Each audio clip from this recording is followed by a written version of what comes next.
Bonjour et bienvenue à l'école du jeu. Mon nom est Sylvain et aujourd'hui je suis avec Joe et on va vous parler de notre top 3 chacun de nos jeux qui nous ont surpris.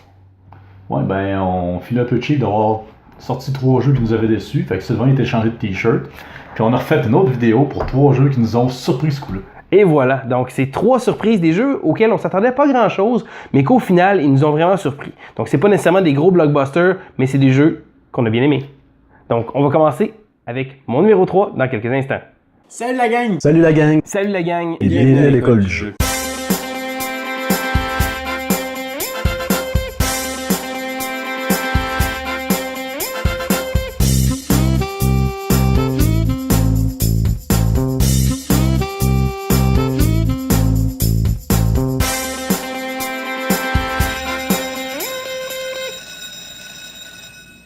Pour ma position numéro 3, on retrouve le jeu Homesteaders.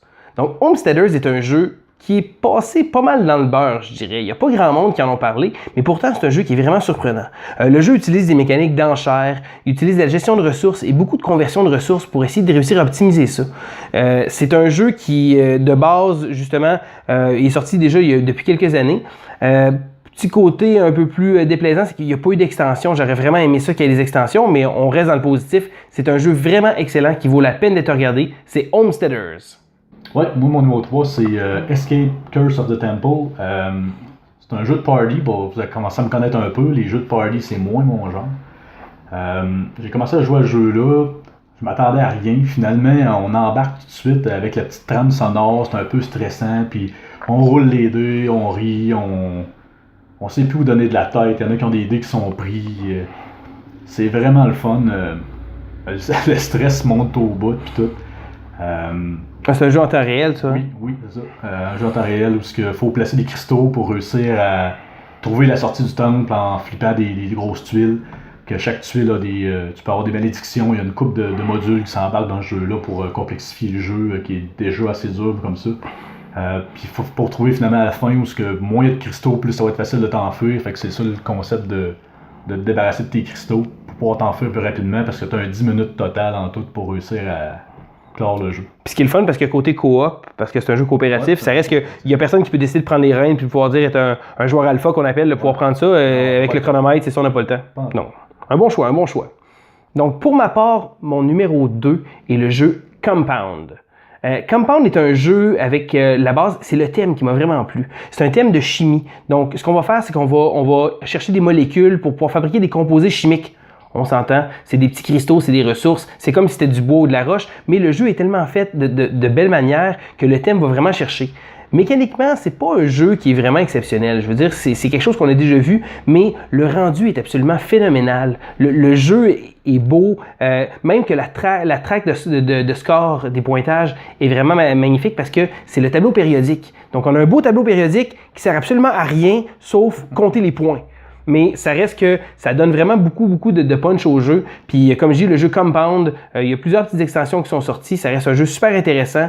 Ça a un beau look. Puis je le conseille, c'est mon numéro 2 de mes jeux qui m'ont surpris. Ouais, ça, des fois, juste un bel habillage, ça vient compenser pour une mécanique qu'on a déjà vu une couple de fois. T'sais. Exactement. Puis ça, des jeux avec la science, des choses comme ça, il n'y en a pas tant que ça. Fait que j'ai été surpris. Ok, moi, mon numéro 2, c'est Love Letter. Tout le monde connaît ce jeu-là. Ça a pris un petit peu de temps que j'ai joué. Mais force est d'admettre que c'est le jeu que j'ai le plus joué. On joue souvent une couple de parties en ligne. Il y a en bas de 20 cartes, puis des petits gems pour marquer les points. Il n'y a rien dans le sac, puis je sais pas, autour du fun, tout le temps ok, si je joue ça, il va savoir ma carte qui me reste. Bon, ok, y a-t-il une carte si haute que ça? Oh non, je vais jouer celle-là. Tu sais, il y a tout le temps un effet de surprise un peu. Mais puis le pire, c'est que ça reste un jeu super simple. Ouais. Moi, ok, j'ai pas Love Letter, j'ai Love Letter Batman, parce que Batman, c'est encore plus cool. j'ai l'Adventure Time. Non! Mais ça, Love Letter, j'avoue que c'est un jeu ça m'a surpris. Il n'y a pas grand matériel. Je dirais qu'à ma table, il a été un peu moins bien reçu. C'est comme, ok, c'est aussi simple que ça. Mais le jeu est quand même plus profond qu'il en a l'air. C'est d'essayer de réussir à trouver c'est quoi la carte de l'autre. Puis je dirais que non, c'est vrai, c'est un bon petit jeu surprenant. Il n'y a pas une grosse stratégie, mais je sais pas, le plaisir est là de dire ah, tu m'as encore pogné avec ton maudit garde qui m'a tué. T'avais une chance sur 16 d'avoir ma carte, puis tu l'as trouvé par hasard. T'sais. toujours ça donne une petite situation. Et on s'entend que tout le monde a toujours rêvé de courtiser une princesse et que c'est le thème qui plaît à absolument tout le monde. Écoute, on a tous joué à Mario Bros quand on était jeune. On voulait-tu la sauver, la princesse? Surtout que toute la princesse, c'est le Joker. Ouais, exact, c'est ça. Donc, pour ma part, mon numéro 1, le jeu qui m'a surpris le plus, que je m'attendais absolument à rien de ce jeu-là. C'est un jeu qui a été kickstarté, je pense, l'année passée. Un jeu qui s'appelle New Bedford. Premièrement, le jeu New Bedford a reçu une critique, pas une mauvaise presse nécessairement, mais c'est un jeu qui traite d'un thème un peu sensible, je dirais. C'est la traite des baleines des années 1800 dans le Massachusetts. Mais on n'est pas ici pour un cours d'histoire. Ça reste un jeu vraiment génial. De base, le jeu utilise des mécaniques de placement d'ouvriers. Donc, on va placer nos petits ouvriers sur différents bâtiments pour pouvoir récolter des ressources, etc. On va aussi pouvoir envoyer des bateaux à la mer.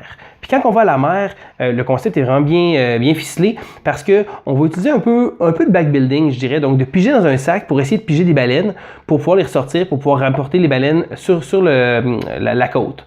Le hic, c'est que des fois, on va pouvoir piger des tuiles de mer qui sont des tuiles vides et plus ça va aller, plus les baleines vont sortir de l'eau et plus il va juste rester de l'eau.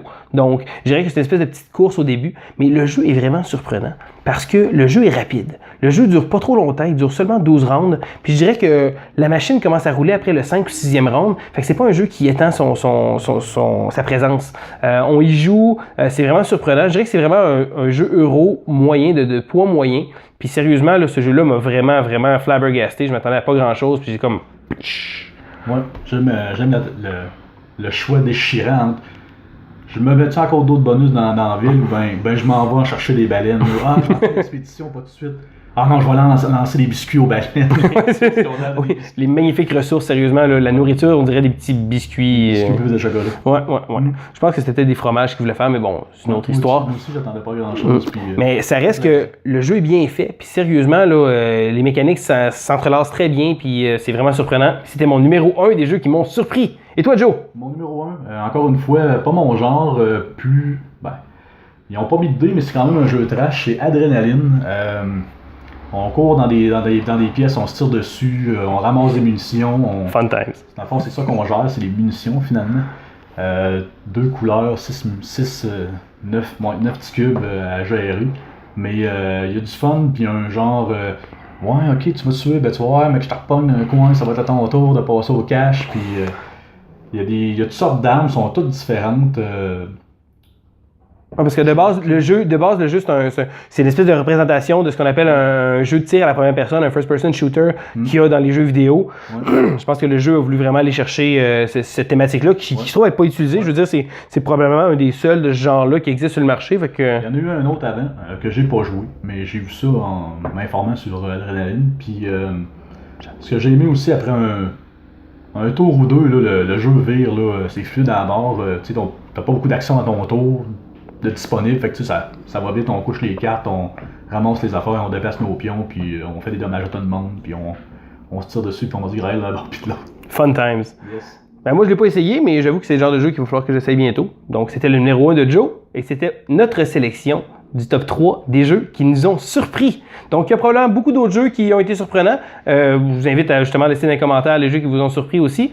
Donc, c'est ce qui fait le tour de la question. Yes. Donc, c'était Sylvain et Joe pour l'école du jeu, puis on se dit, salut la gang. Ciao. Écoute. On s'est touché. On va couper son montage. Ils sont plus drôles.